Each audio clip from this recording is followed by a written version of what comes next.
Welcome back, everyone. Last time we got the island built up to this point, and this time we're going to get right into it and just start working on getting this thing finished up and ready to be assembled and installed in the house. So we're going to go through a pre-finishing process on this to make this a lot easier to get finish applied. So as part of that, we're going to have to look at like what needs finish prep altogether as an assembly. And one of the things you want to look at is anything flush. You want to have it actually seated all the way together, sand that flush while it's actually seated before you pull it apart. That way when it goes back together, it'll go back together nice and flush. The other thing is going to be anywhere where pieces meet together that you're going to have edge breaking. So that's going to be anywhere that the face frame meets the stiles of the end panels or any of the stiles and rails in the face frame itself too. So as I'm going through the prep process at this point, I'm going to do all my edge breaking with all of the stuff still assembled onto the cabinet. That way I know where all of my pieces intersect so I don't break an edge where another piece actually comes in later and we'll end up with a shadow line. So first step is sanding and progressive breakdown of parts.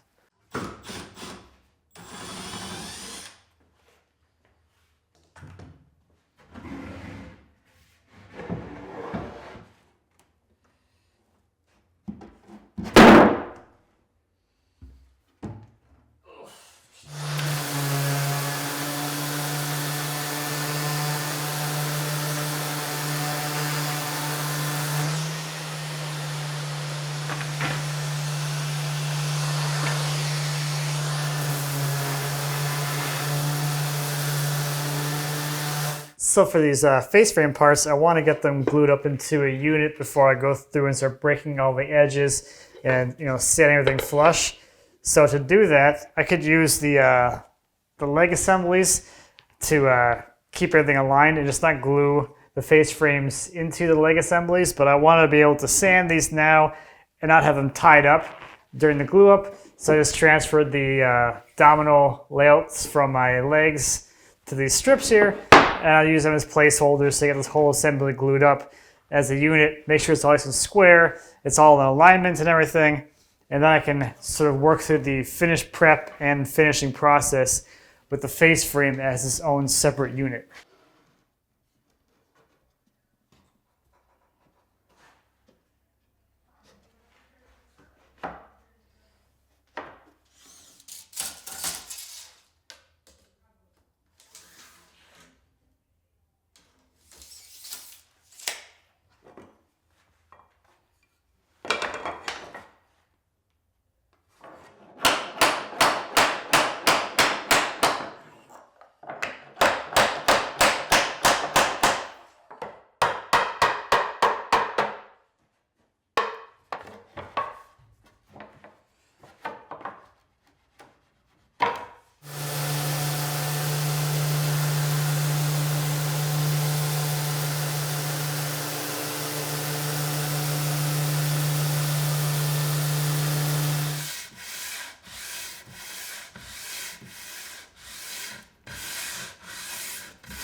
Okay, those parts are all sanded and ready to go.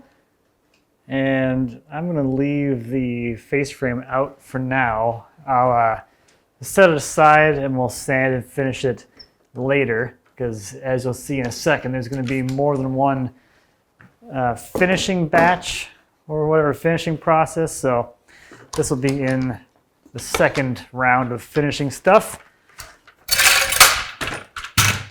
We'll get it set aside for now. We'll focus on getting finish onto this first batch of parts. I glued it to the table. Oh, shoot.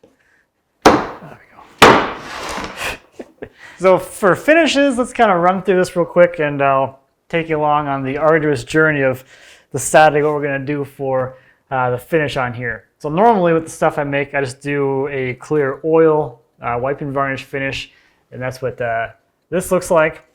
But normally I don't try and match my furniture, or in this case an island, to a floor in the existing thing. So in the case of the island, I didn't want the island to look like it was made of flooring, so I didn't necessarily want to finish it and have it look exactly like the floor up there.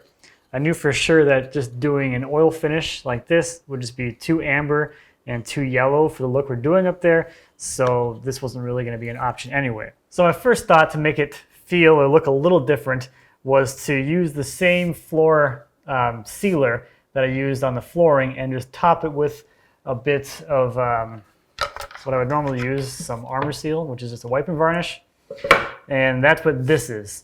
And when I take this up there and I put it on the floor, it looks exactly the floor. So that didn't really do anything to shift the color at all. And that's what an oil finish would look like compared to the natural seal, which is this stuff. That's what I used on the floor. So this is natural seal, this topped with armor seal. So the next thing that went through my mind was, well, maybe we can make it look different by changing the sheen. So this is these Rubio. One of these is white 5% and the other is natural. It turns out that these look basically identical as far as the coloration goes. So I thought maybe that might be something interesting. Not that I think that this would be enough protection for a kitchen island, but I just wanted to get an idea for a super matte type finish and get a feel for that. And what I immediately did like about it anyway was the fact that the white pigment in the finish got into the pores and really accentuated it. It's kind of a cool look if that's what you're going for, but I don't really like it for this at all. It's like obviously got white filler in the pores. So the Ultra Matte's kind of cool, but I think I can do something similar with armor seal and just use like a satin just to keep the sheen down, because I think this is what I would normally have for a sheen on a piece of furniture, and I think it's a little too shiny for the space in there. There's lighting coming in from like every which way, and this just feels like overly glossy, even though it's a semi-gloss. So I went back to the flooring store and I got this product. And I'm only using these because I have the experience with the colorings. This is what's on the floor already. So on the front of this thing, you can see the different, like 5 different colors. These are the different like finish shades you can do. And this is what we used on the floor upstairs already. That's the natural seal. So I made some test boards with this, and that's what that Nordic seal looks like. It's extremely white, has more of a whitewash kind of color, but it does have some distinction between the floor and I guess the island. Now I do think this is a little too far. It's a little too white for me. So I did a 50-50 mix of both of them, and I think that's a little bit more in line, but not quite far enough. And I think that full strength really just pulls all the little bit of life out of the board and makes it a little too whitewashed. So this is oil here in the middle. That's just a straight oil finish. That's just that. That's where I masked them off. Because this offcut here is an offcut from the leg, and I think it just pulls literally all the color out of it. So I think what I'm going to do is actually do more of a 75% mix of the two, and that'll give me somewhere between here and here, because even on this thing, it's just super, super white. Like, it looks whitewashed, which is a little further than I want to go. And of course, the lighting in here is different than the lighting up there in the kitchen. So I've had these up in the kitchen for a couple of weeks now. I've been looking at them. I will put in some footage here of these pieces laying there in the kitchen so you have an idea of how they look in the actual space. So that's a nice big roundabout way of saying that I'm going to mix these two together to get a custom color, and then we'll be top coating with just a polyurethane wipe and varnish, which I use for everything else because I don't want to spray anything. I'm so sick of spraying. So this is going to be finished almost like a furniture project, except I'm using a water-based sealer essentially, and then topping it with an oil product.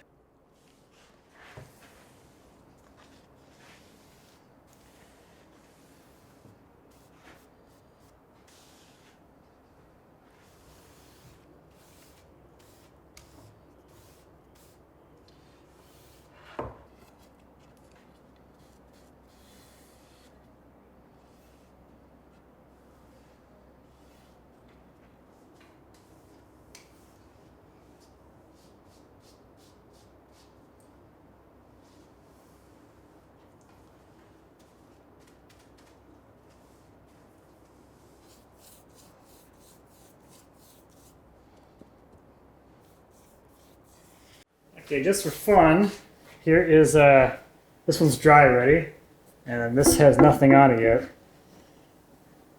They look kind of the same. The one in finish, it has just a little bit less vibrancy to the colors. So I think this is exactly where I want it to be. There is the flooring sample. So we'll have a little contrast.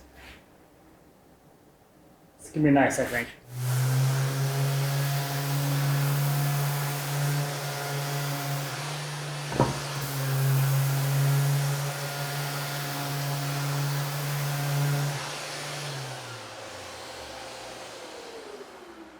Well, good morning. I'm going through and getting everything sanded now. Since this is a water-based product, it raises the grain like crazy. So literally everything needs to be sanded because everything is a fuzzy mess now, which is fine, whatever. I did take the leg assembly parts up into the kitchen and get a look at it yesterday. It looks really good. The color has enough contrast against the floor. I think this went on a little whiter than I did on the samples, so it's not quite as white, but it actually looks really good in the space, so we're going to leave it like that. So these have had about 18 hours to dry, so I'm getting everything sanded this morning. I'll wipe everything down with a wet rag, and then I'll probably leave them until later today, this afternoon sometime. That way they have a full 24 hours to dry. The surface moisture I'm going to add as I wipe off the dust is completely gone before I go applying oil over the top of this. That's the only thing I got to worry about when mixing oil and water base, is that the water base has to be completely dry before you go slapping oil on top of it.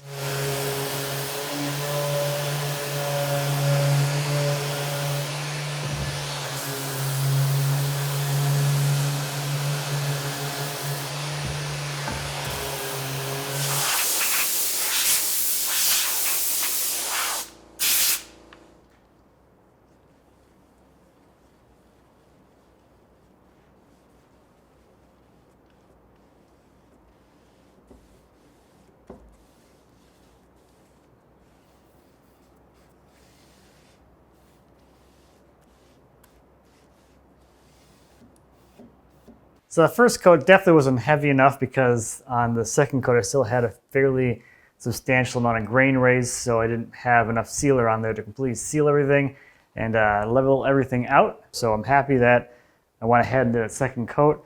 And on here now you can really see this, like, you can see all the weird splotchy spots where the sealer was heavier than the rest of the field here. But everything's evened out really nicely, and actually all of these already have a coat of armor seal on them. So now I can just go through and flip these over to the show side and get a coat applied to that face as well. And one of the nice things about using that sealer is that these boards that I use for the end panels, they've homogenized a lot more. So I was a little worried about that when I first started getting into it. The boards are all from different trees. They all have different colors and everything.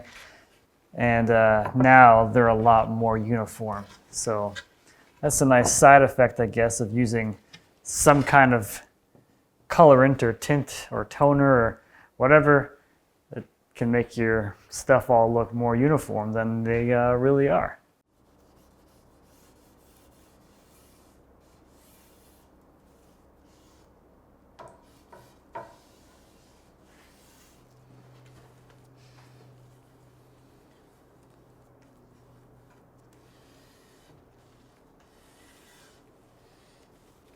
I got 2 coats of armor seal on here, and the finish is looking pretty good. The build on here is about just a little more than I normally have with my 5 normal coats, because that sealer does build a film itself. But there's the final look. It looks pretty good. So before I start getting into the first round of glue ups, I'm just going to finish prepping the cabinet section with the face frame and everything, get that all sanded and get all my edges broken, and then I can get into my first glue ups, which would be the 2 end panels and then the leg assembly.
20 minutes later.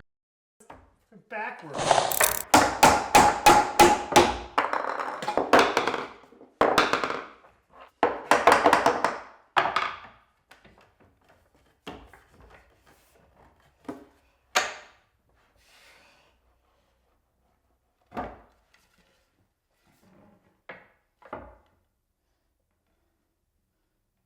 Okay.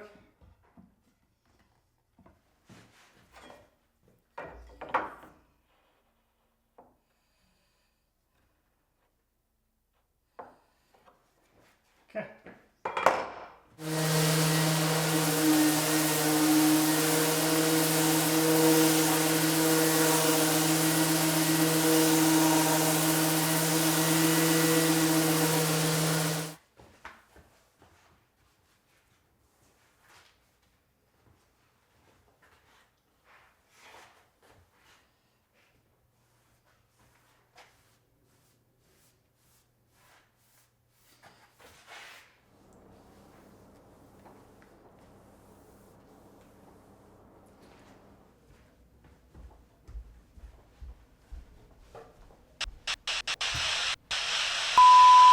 We interrupt this program to bring you Turkey butt.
Okay, that's all assembled, and most excitingly, it's finally out of my shop, which feels super nice. So next, I'm gonna start working on the final positioning of the whole thing. So the way this is supposed to all line up or work out is that the end of the island with the overhang over the end of the leg ends up in line with the cased openings that go right through here. So that kind of sets the starting point this way. That should leave a 4-foot aisle down here between the sink and the island, and then the whole island gets centered in the room, which should leave 4.5 feet from the counters to this face, and again over here a 4.5-foot aisle between this cabinet and this guy.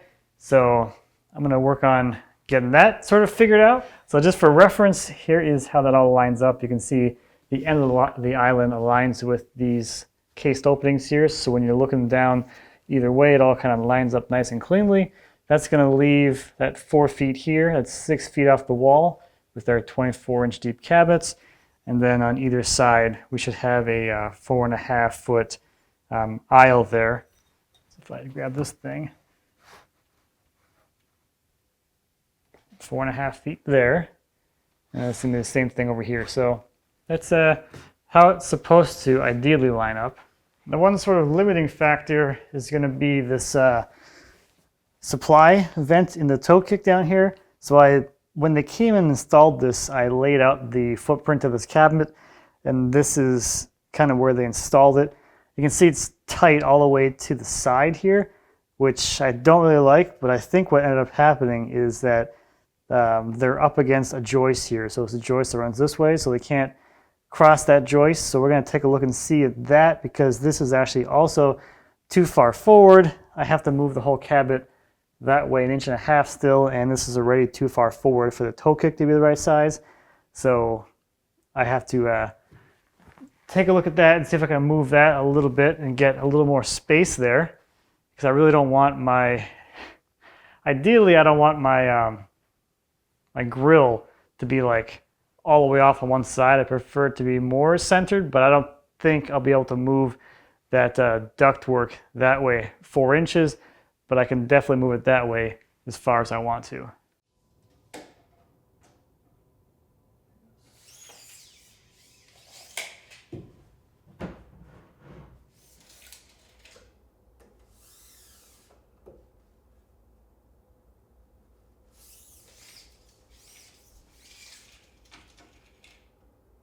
So here's what I'm going to end up doing.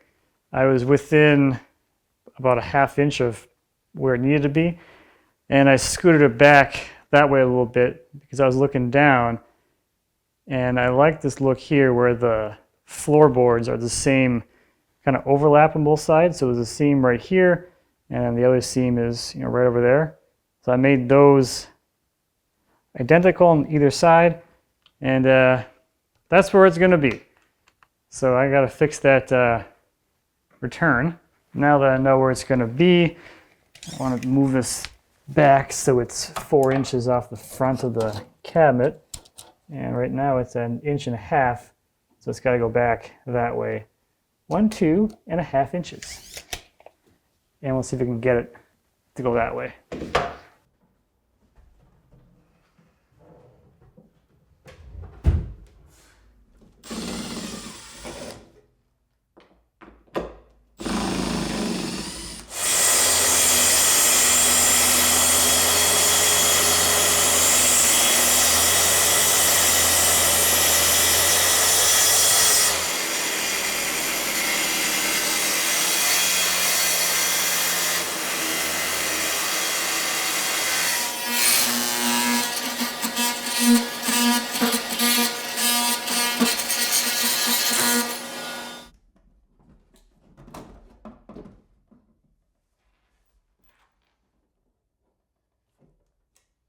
Okay, that's repositioned in a better spot.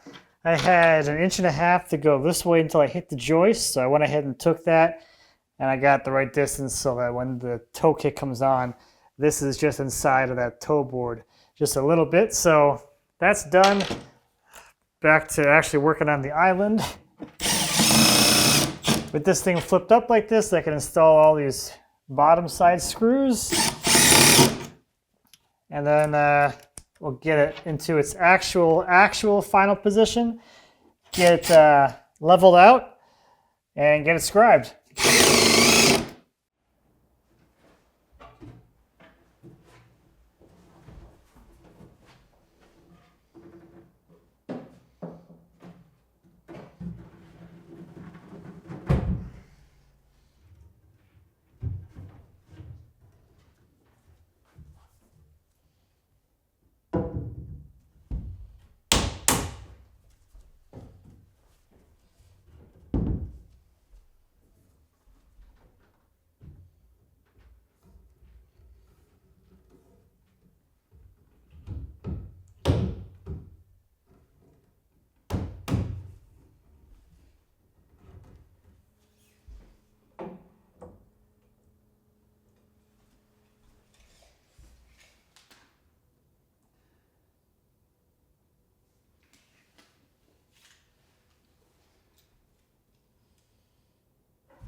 Now for this end panel and for the legs, I do have access from below, so I can use some lag bolts to actually lag the island down to the floor.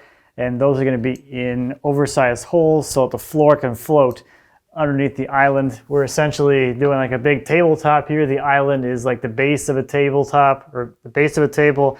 The floor is a tabletop. Lots of different ways that you can attach a tabletop to a base. Same thing here. We're going to use elongated holes, or just oversized holes in this case, and some buttons on the other side.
Now for attaching this side, we have this little block thing, which will engage with this slot here.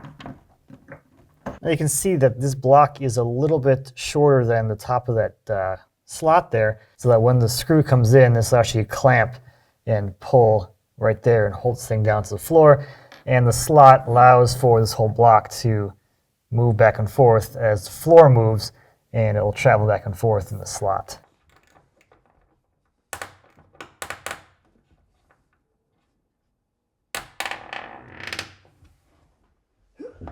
Okay, this thing is attached to the floor and fully installed. One thing that I was thinking about doing was putting some corner braces in here to give this some more, just some racking support, but I don't really think it needs any racking support. I can't even make it do anything, so I'm calling this good. So most excitingly, this takes care of the last base unit that has to go in before countertops can be fabricated. And our stone fabricator is going to be stopping out in a couple of days to start measuring, or to actually measure everything and start getting the countertops into production, which is very exciting because I'm going to quickly come to a point where I can't really do anything because a lot of things are predicated on the countertops being in before other things can happen. So the next thing for me is going to be doors and drawers. So that's what we're going to start on next time.